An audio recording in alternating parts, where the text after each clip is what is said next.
이달 마지막 주인 10월 30일은 우리 전교인 총동원 주일임과 동시에 499회를 맞이하는 종교개혁을 기념하는 주일이기도 합니다. 그날이 10월 30일입니다. 종교개혁가들은 결코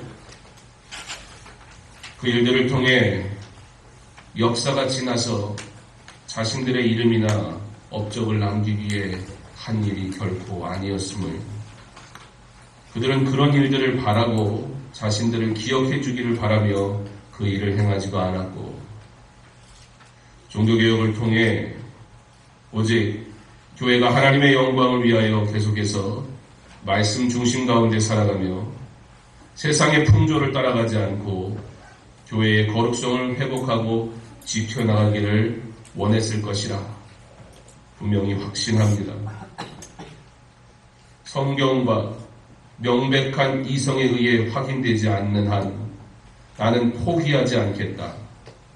나의 양심은 하나님의 말씀에 구속되어 있으므로 그것에 거슬러 행동하는 것은 옳은 일도 아니고 안전한 선택도 아니다. 말씀보다 더 권위 있다. 그 말씀 위에 서서 있었던 교권과 국가 앞에 그가 행하는 하나님의 말씀에 대한 그의 행동들과 말에 대해 이렇게 하면 가만두지 않겠다라고 그를 협박했던 당시 가톨릭 교회의 사람들의 말 앞에 그가 나는 내 양심은 하나님 말씀에 구속되어 있기에 그것을 거슬러 행동하는 것은 옳지 않을 뿐만 아니라 결코 지금 내가 위협당하지만 하나님의 말씀을 거스르는 건 더 위험한 일이다. 그러므로 나는 절대 이것을 번복할 수 없다.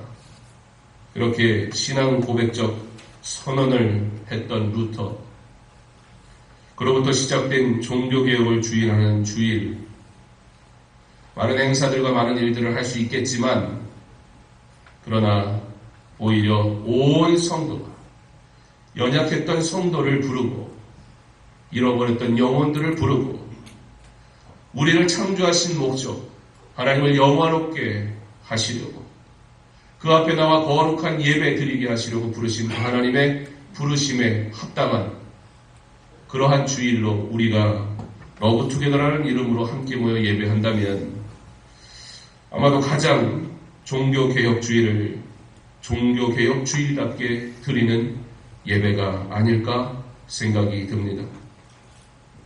또한 종교개혁 500주년을 한 해 남긴 이때 단순히 500주년이라는 숫자적 이유 때문에 종교개혁에 대한 관심이 생기고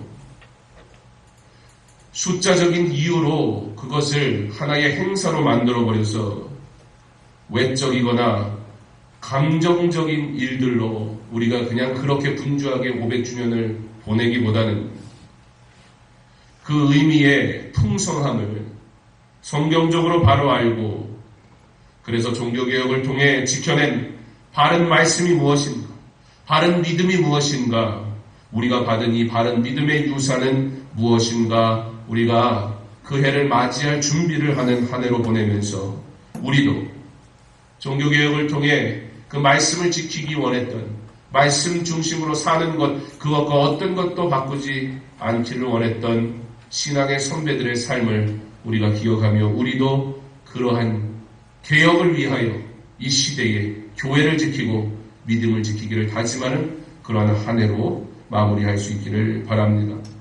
무엇보다 종교개혁이 나와 우리 교회 그리고 우리 교회가 속해 있는 대한예수교 장로회와 도대체 어떤 관계가 있는지 참된 장로교인이라는 주제를 가지고 그 첫 번째 시간으로 우리는 무엇을 믿는가라는 제목의 말씀을 통해 바른 말씀과 건강한 교리를 배움으로 진정 예수를 믿는 기쁨을 누리는 그러한 시간으로 우리가 이 시간들을 하나님의 말씀을 통한 좋은 배움이 있는 시간이 될 수 있기를 바랍니다.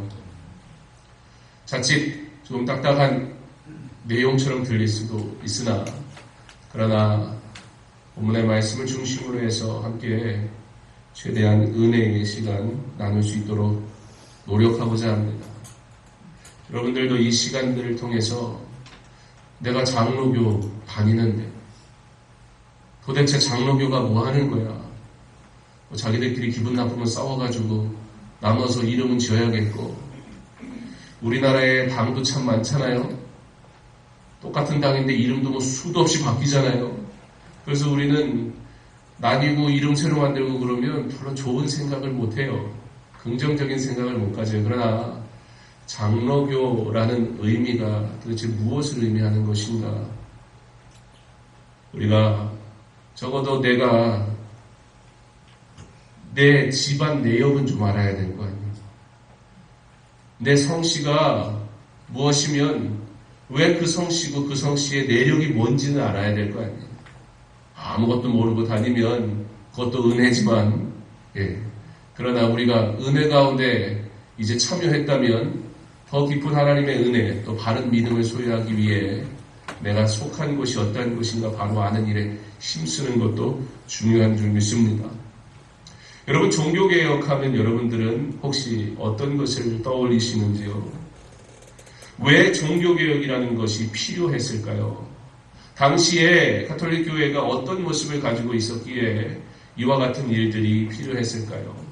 도대체 저들이 가지고 있었던 문제는 무엇일까요? 흔히들 종교개혁은 교회의 부패와 타락을 청결하기 위한 것이라 생각하는 경우가 많습니다. 물론 그것도 옳습니다. 그런데 단순히 부패했으니까, 타락했으니까 그것을 청결하게 해야겠다라는 이유로 종교개혁을 했다고 하기에는 너무나 많은 순교자들의 희생이 따라야 했었습니다. 과연 그것만이었을까? 아니, 과연 정말 종교개혁의 본질이 교회의 타락과 부패를 막고자 하는 것에 있었을까? 그러한 해석은 맞으면서도 뭔가 부족함을 우리에게 보여줍니다. 더군다나 성경에서나 역사적으로 교회는 언제나 안타까운 모습을 우리에게 보여줬습니다. 이 땅의 교회가 여전히 불완전하고 부족합니다. 그럼 이 시대에도 또 한 번 순교의 피를 흘려서 깨끗이 할 수 있을까요? 종교개혁의 시작은 도대체 무엇이었을까? 의외로 종교개혁의 시작은 그 의도한 바와 달랐습니다. 부패한 교회를 깨부셔버리겠다, 그런 게 목적이 아니었어요. 그러므로 우리가 한 가지 기억해야 됩니다. 교회에 대한 안타까움과 또 교회를 향한 잘못된 모습을 볼 때 성도는 내 목숨 바칠 각오로 눈물을 흘리는 게 교회를 위하는 일이지, 무작정 비판하는 사람은 그 사람들은 성도로서의 자격이 없습니다. 과연 종교개혁은 왜 일어났을까요? 저들이 무엇 때문에 목숨을 걸며 무엇을 도대체 지키려고 했을까요? 우리의 신앙, 우리의 신학에 굉장한 기초를 제공하고 있는 종교개혁, 개혁주의 신학, 그것이 우리에게 지금도 지키기 원하고 우리가 지켜야 할 진짜 본질은 무엇일까요? 종교개혁의 시작은 그저 부패한 교회를 변화시키겠다라는 것에 목적이 있지 않았습니다. 우리는 무엇을 믿는가? 바로 그것에서부터의 시작이었어요. 곧 그들은 성경을 통해서 하나님의 말씀을 깨닫게 됩니다. 진리를 알게 하게 됩니다. 당시에는 아무나 성경을 읽을 수도 없었어요. 성경이 라틴어로 기록되어 있었기 때문에 읽고 싶어도 이해할 수 없었습니다. 특별한 몇 사람들, 종교 지도자들, 그들에 의해서만 성경을 보았기 때문에 성경 해석을 임의대로 할 수 있었어요. 그리고 듣는 사람들은 그저 그냥 그런 줄만 알았어요. 무슨 말인지도 모르고 그 자리에 그냥 있었다는 것이에요. 그러므로 위에서 부패한 잘못된 성경 해석을 가지고 말을 하기 시작하면 그냥 그게 진리가 돼버렸어요. 그런데 루터가 말씀을 보며 깨달았어요. 믿음이 무엇인가? 우리가 믿는 것이 무엇인가? 특별히 가톨릭 교회가 가지고 있었던 잘못된 구원론에 있어서, 구원관에 대한 개념에 있어서 하나님의 구원은 가톨릭 교회가 말하는 구원과는 분명히 다른 것으로 성경이 기록하고 있는데, 이 진리를 우리가 지켜야 되지 않겠는가? 이 진리의 말씀대로 가르쳐야 되지 않겠는가에 대한 목적을 가지고 교회를 향해 우리가 잘못했습니다라는 얘기를 했어요. 그러니까 루터는 교회를 내가 뒤집어 버리겠다, 바꾸겠다, 그런 의도가 아니었고, 우리의 이 잘못에 대해서 우리가 변화되어야 되지 않겠습니까? 라고 교회를 변화시키고 싶은, 진리로 회복되고 싶은 의도로 시작했는데, 저들이 들으려 하지 않고 루터를 축출해버리게 됩니다. 당시 교황과 교회는 이미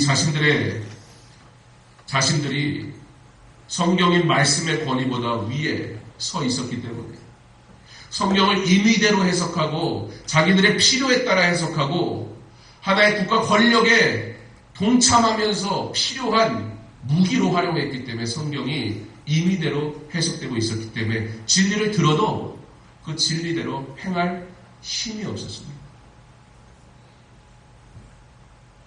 결국 현실과 타협한 교회는 진리를 들어도 진리를 수용할 수 있는 상황이 아니었고, 종교개혁은 루터가 의도하지 않았지만, 그러나 하나님이 교회를 진리로, 본질로 돌이키시기 원하셔서 하나님의 계획대로 시작된 것이 바로 종교개혁입니다. 칼빈의 기독교 강론 3권에서 칭의에 대한 설명이 있습니다. 한마디로 죄들의 용서와 그리스도의 의를 입는 것을 말합니다.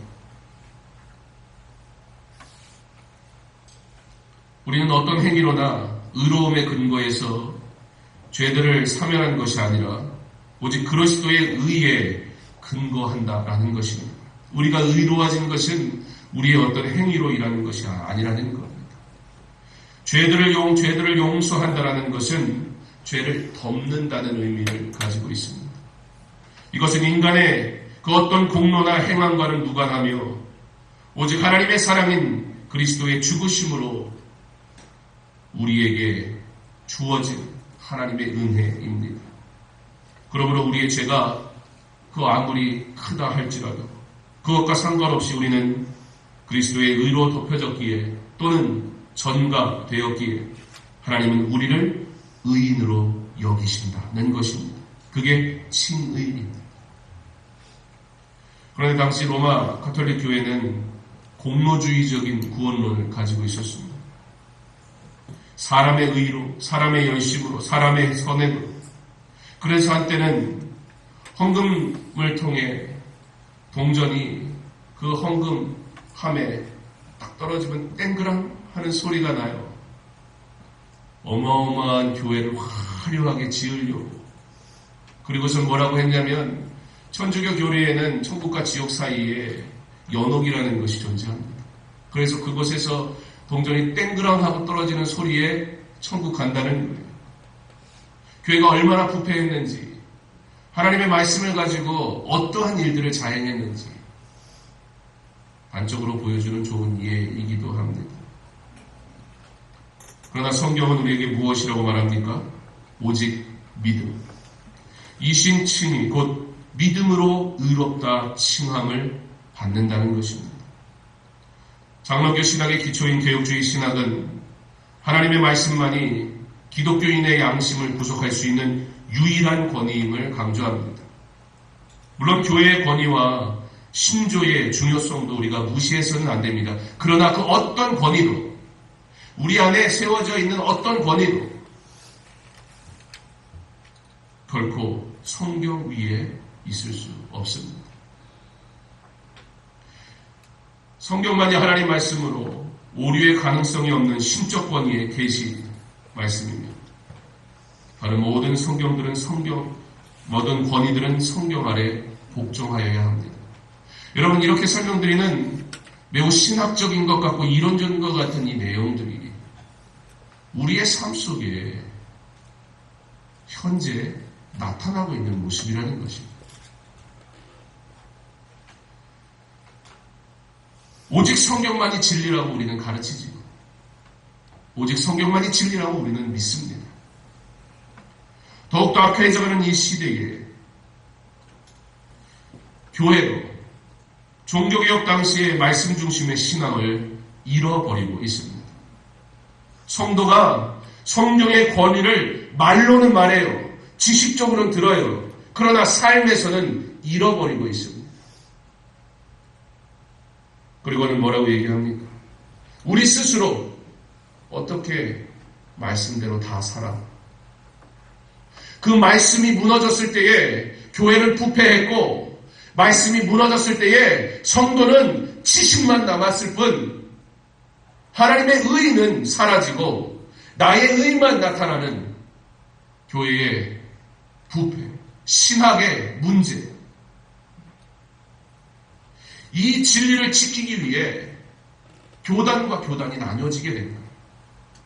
장로교가 이것을 지키기 위해 그들이 말하는 사람의 무엇으로 얻는 믿음, 사람의 공로로 얻는 믿음, 그러한 것은 성경이 가르쳐주는 것이 아니기에 사람의 마음을 사기에는 좋아요.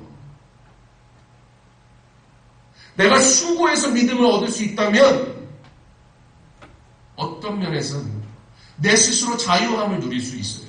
왜요? 내가 좀 잘못했지만 이걸로 보상받는 거예요. 이걸로 해결하는 거예요. 그러나 믿음은 결코 성경은 우리에게 단 한순간도 우리의 의로, 우리의 공로로 믿음을 허락했다 이야기하지 않습니다. 예배는 어떠합니까? 사람들을 만족시키는 예배가 난무합니다. 신학이 문제가 생기면 이런 일들이 생기는 거예요. 우리 교단과 가려서 나아간 통합식 교회를 한 예로 봐도 자유주의 신학을 그 안에 집어넣고 개혁주의 신학을 포기하니까 어떻게 보면 굉장히 멋있어 보이기도 하고요. 굉장히 이성적인 것처럼 느껴지기도 하고요. 굉장히 옳은 것처럼 여겨지는 것들도 있어요. 그러나 지금 통합식 교회가 자신들 안에서도 지금 신학적인 문제로 골머리를 앓고 있습니다. 급기야 어떤 행동을 하기 시작했냐면 이번 총회 때 이단이라고 규정했던 사람들을 풀어줬어요.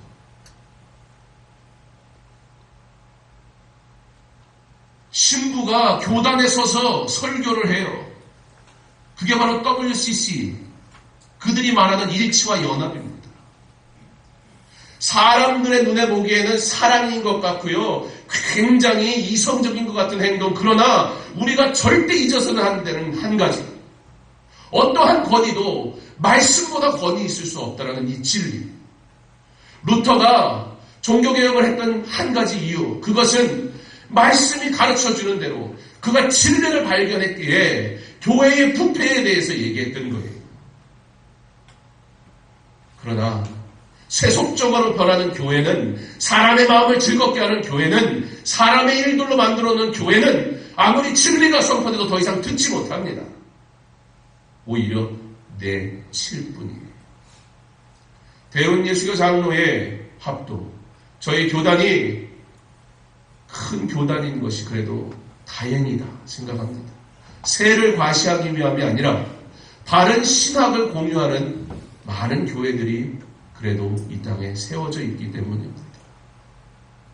그런데 가장 많은 성도가 있고 교회가 있다고 말하는 대한예수교 장로회가 2015년도 통계로 보니까 2등이 됐어요. 통합이 1등이 됐대요. 그 별로 상관은 없어요. 그런데 2등이 됐거나 1등이 된 건 별로 의미가 없다. 통계를 낸 건 결론이 그렇더라고요. 왜냐하면 예수 믿는 사람이 통합측에 더 많아져서 통합이 1등이 된 게 아니고 통합측이 한 2, 3만 명이 성도가 줄었을 때 우리 교단이 8, 9만 명이 성도가 줄어서, 그래서 성도가 주는데 우리가 더 줄어서 2등이 되었을 뿐이지 다른 이유가 아니라 그 말하면서 현재 교회가 처해 있는 현실에 대해서 통계적으로 보여주는 것을 보았습니다. 교회가 점점 세속화되면서 사람들이 기뻐하는 교회가 되어버려요. 무대를 화려하게 만들고요. 교회를 화려하게 치장하기 시작해요. 그게 가톨릭 교회가 가장 부패했을 때의 모습이에요. 사람들을 기뻐하는 예배 형식으로 바꾸고요. 성도들이 좋아할 만한 말씀을 선포하고요. 그리고 사람들이 들어서 좋을 만한 일들 하기 시작했습니다.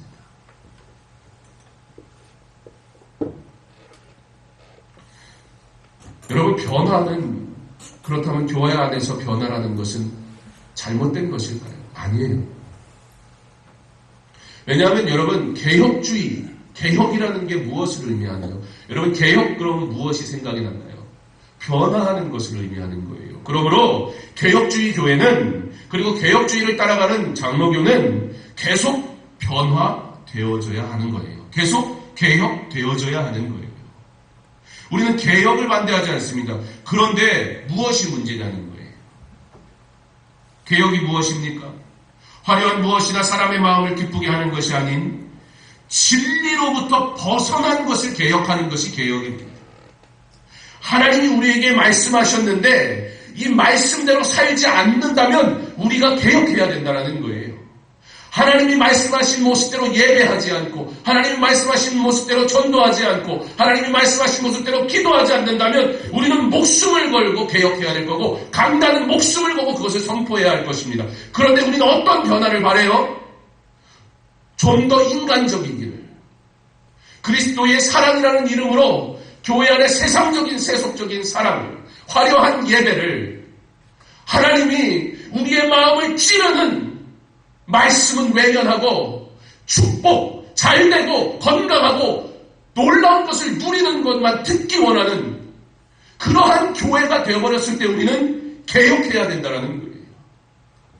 그런데 한국교회가 이 땅에서의 잘 살고 건강하고 이 땅에서의 부를 바라는 것으로 가르치기 시작해서 사람은 많이 늘어난지 모르겠어요. 그것을 부흥이라 말한다면 부흥했겠죠. 그러나 그 결과가 지금 무엇이냐는 거예요. 교회가 힘을 잃어버렸어요. 수는 많아졌고 건물은 화려해졌는데 교회는 더 이상 예전처럼 교회로서의 기능을 못합니다. 왜요? 우리 스스로가 하나님의 말씀 앞에 삶으로 그대로 살아가는 자가 되어야 하는데 세상 그렇게 살면 성공 못한다는 거예요. 그렇게 해서 어떻게 이 세상에서 살아가냐고 말하기 때문입니다. 예배를 현대화하는 것이 개혁이 아닙니다. 그러나 본질로 돌아가는 것, 진리를 회복하는 것이 진정한 개혁이고 이러한 개혁 신학의 전통을 이어가는 것이 바로 장로교회입니다.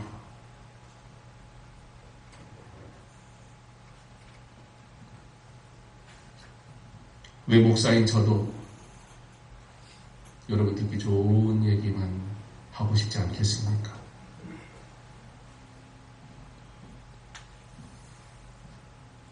만약에 그런 설교만 한다면 아마 너무 좋은 설교 감사하다는 얘기를 설교할 때마다 들을지도 모르겠습니다. 그러나 우리는 예수를 믿는 하나님의 사람이지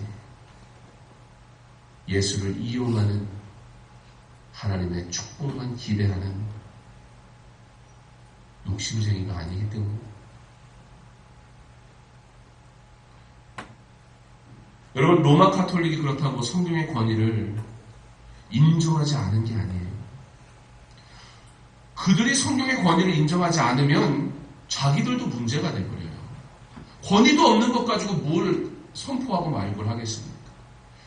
문제는 그들이 성경의 권위를 인정했는데 그 권위 위에 그거보다 더 중요한 게 있더라는 거예요. 자신들을 성경의 권위 위에다가 권위라고 딱 해놓고 그 권위 위에 자기를 딱 올려놓으니까 이 사람의 권위가 어마어마한 권위가 돼버리는 거예요. 우리의 생각이 하나님의 말씀의 권위보다 더 위에 있지는 않은지요. 내가 다른 건 다 용납해도, 내가 다른 건 다 말씀대로 따라가도, 그렇게 이것만큼은 내가 절대 이렇게 하면 이 세상에 어떻게 사냐 말하며 절대 놓지 못하는 내 생각들과 욕심들은 없습니까? 어쩌면 그리스도인들의 많은 고민은 정말 문제의 고민보단 이 성경의 말씀과 충돌하는 내 생각의 고민이 아마 우리의 고민의 8, 90%를 차지할 것입니다. 이렇게 하니 말씀이 걸려요. 저렇게 하니 말씀이 걸려요. 이렇게 하니까 말씀 때문에 힘들어요. 이렇게 하니까 말씀 때문에 어려워요.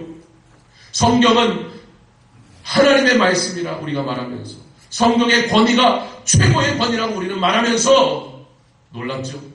우리는 그 권위를 무시하는데 너무 익숙해져 있습니다. 사랑하는 성도 여러분, 우리의 신앙이 오직 성경 중심적이기를 바랍니다.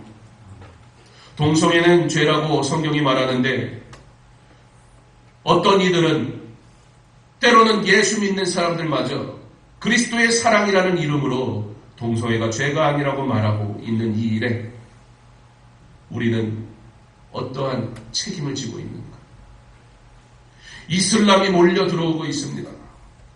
그들은 그들이 가지고 있는 신앙의 가치를 가지고 테러마저도 합리화시키며 그들의 종교로 나라를 정복하고 있습니다. 그런데 우리는 경제 논리를 앞세워서 모른 척하고 있습니다. 그들을 진정 사랑하는 것은 그들이 죄인임을 알려주고 그들의 아픔을 온전히 영원히 회복시키는 것은 복음이라는 것을 믿음으로 예수를 증거하는 것입니다. 그것이 주님이 이 땅에 오신 목적이기 때문입니다. 우리가 믿는 성경은 하나님의 말씀입니다. 모든 성경은 하나님의 감동으로 된 것으로 교훈과 책망과 바르게 함과 의로 교육하기에 유익하니 이는 하나님의 사람을 온전하게 하며 모든 선한 일을 행할 능력을 갖추게 하려 함이라. 성경을 떠나 우리가 하는 것은 그 어떤 것도 선한 것이 될 수 없음을 믿으시기 바랍니다. 하나님의 사람으로 온전하게 되어지는 길은 오직 성경의 바른 교훈과 책망으로 가능하다는 것을 믿음으로 내 삶에 그리고 우리의 자녀의 삶에 이 원리를 최우선의 것으로 삼으시기 바랍니다. 세상에 존재하는 다양한 교육들을 맹신하고 그 분위기에 휩쓸려 따라가면서 성경의 바른 교육은 무시하는 이 시대를 살아가는 우리 그리스도인이 바로 성경 말씀 가운데 거하고 행하고 믿음을 나타내 보이므로 말씀의 권위가 교회와 가정과 내 삶에 바르게 세워져 가기를 소망합니다. 대한예수교장로회 강서중앙교회는 바로 이 오직 말씀, 곧 하나님의 감동으로 감동을 히브리어로 직역하면 하나님의 내심이라는 뜻입니다. 바로 하나님의 내심으로 기록된 바로 성경의 기원이 바로 이 말씀의 주인이 하나님입니다. 이 성경의 기원이 바로 하나님께 닿아 있음을 믿는 주님이 세우신 교회가 바로 대한예수교 장로회 강서중앙교회인 것입니다. 바로 여러분이 그 교회의 성도인 것입니다. 성경을 기록한 자들이 있는 것은 맞습니다. 그러나 성경을 기록하는 일은 사람들이 그저 인격적인 도구로 하나님이 그들을 사용하셔서 기록하게 하신 것이지, 그와 같이 우리도 하나님의 도구로 사용될 뿐이지 그 어떤 사람도 교황이 아니라 그 교황 무엇이라 할지라도 결코 하나님의 말씀 권위 위에 설 수 없습니다. 말씀이 희미해지면, 말씀이 세속적이 돼버리면, 그러면 그 말씀의 가치가 사라지기 시작해요. 그래서 교황은 본인의 뜻에 따라 하나님의 말씀조차도 바꿔버려요. 옛날부터 해온 일이니까 전혀 이상할 것도 없습니다.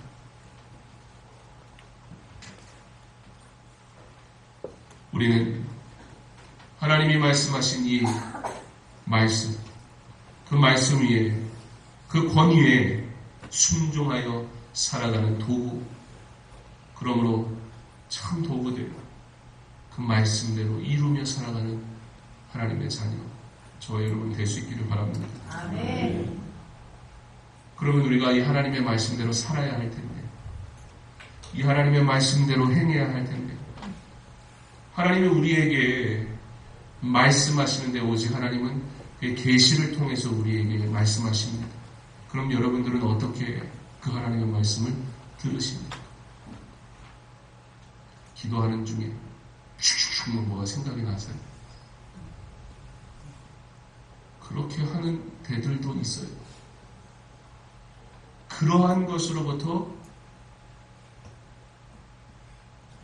분리된 게 교단의 분리, 잘못된 교리, 세속적인 교리, 사람을 기쁘게 하는 말들로부터 하나님의 말씀, 진리로 돌아오기 위해 사업적으로 보면 그렇게 하는 게 좋아요. 안 그렇겠습니까? 뭐라도 이렇게 눈길이 가고 뭐라도 신기한 게 있는 가게가 장사가 잘 되는 법이에요. 세상적으로는 그렇다는 겁니다. 그러나 우리는 그리스도의 제자 삼는 일을 위해 부름받은 것이지, 얼마나 많은 사람들을 내 목회, 내 셀 섬김 속에서 끌어모았느냐가 중요한 것은 아닙니다. 하나님은 오직 계시를 통해서 말씀해 주시는데, 그 첫 번째는 일반 계시입니다. 자연 계시라 말하기도 합니다. 장로교회의 신학인 개혁주의 신학은 모든 우주가 하나님의 계시 내용임을 믿습니다. 칼빈은 우주는 하나님의 영광을 선포하는 연극장 무대와 같다고 했습니다.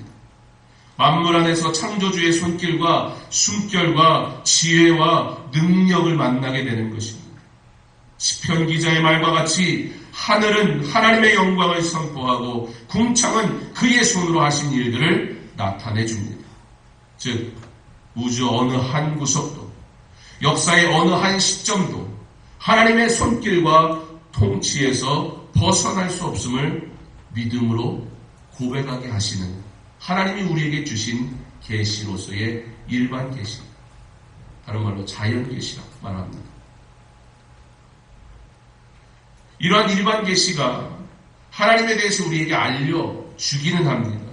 그러나 이것만으로는 우리가 하나님에 관한 지식을 온전히 세울 수가 없습니다. 특히 아담의 타락 이후 부패한 인간의 상태에서는 구원에 이르는 지식을 소유할 수 없게 되었기에, 이러한 불가능한 상태에 처한 인간을 위해 하나님께서 주신 것이 바로 특별 계시, 그리고 그 특별 계시가 무엇인가? 무엇이에요? 성경입니다. 다 아시면서 모른 척을 하세요. 다른 데서 계시가 오는 게 아니에요. 그런 사람 많죠? 엉뚱한 소리 하는 사람들 많죠? 사람을 현혹하긴 딱 좋습니다. 그러나 우리는 하나님의 말씀이면 충분합니다. 때로는 이 하나님의 말씀으로 우리가 이해할 수 없는 것들도 있습니다. 그 또한 우리에게 주신 하나님의 은혜입니다. 우리가 알아야 할 것까지 알게 하신 하나님의 은혜대로 그 하나님의 말씀 앞에 순종하는 저와 여러분 될 수 있기를 바랍니다. 아멘. 일반 계시를 통해 구원의 계획을 보여주신 하나님께서는 이제 특별 계시를 통하여 구체적인 구원의 계획을 주셨습니다. 그리고 이 구원의 역사 안에서 죄의 문제가 해결되는 가운데 하나님의 지식에 대한 회복도 이루어지는 것입니다. 곧 특별 계시인 말씀을 통하여 우리로 하나님에 대해 알 수를 있도록 허락하셨다는 것입니다. 그러므로 이 말씀이 생명이며 이 말씀이 진리임을 믿으시기 바랍니다. 아멘. 우리는 무엇을 믿습니까? 오직 성경, 오직 말씀만이 진리입니다. 그리고 이 진리를 지키기 위하여 교회는 계속해서 개혁되어야 합니다. 더 이상 교회가 세속화되어지지 아니하고 많은 수가 모이고 큰 건물을 짓는 것이 목적이 되지 아니하고 많은 성도들이 예수 믿으러 오면 건물이 커질 수는 있겠지요. 그것이 잘못된 것은 아닙니다. 그러나 그것이 목적이 되어서 한국의 경제가 발전하고 엄청난 건물들이 세워지는 것에 편승해서 교회가 확장하고 큰 건물을 세우는 것이 마치도 부흥인 줄 착각하다가 지금 어찌할 바 모르는 이 한국교회의 현실은 우리가 다시 말씀으로 돌아가야 됨을 보여주는 것입니다. 강서중학교 안에 무엇이 개혁되어야 합니까? 나의 신앙의 모습에 무엇이 개혁되어야 합니까? 참된 장로교인으로 우리는 어떠한 신앙을 가지고 살아가고 있습니까? 바라기는 우리 안에 진리의 말씀으로 인한 참 개혁이 일어날 수 있기를 바랍니다. 참된 장로교인이라는 주제로 말씀을 약 40주 정도 나누게 될 텐데 지식이 아니라 다른 무엇이 아니라 본질로 돌아가는 예배가 회복되는 그리고 이 말씀이 생명이 되어져서 이 말씀대로 순종함으로 하나님이 주시기로 약속하신 진짜 축복을 받아 누리며 살아가는 장로교인 그리스도의 제자 하나님의 백성 그리고 자녀된 저와 여러분 될 수 있기를 주님의 이름으로 축원합니다. 아멘.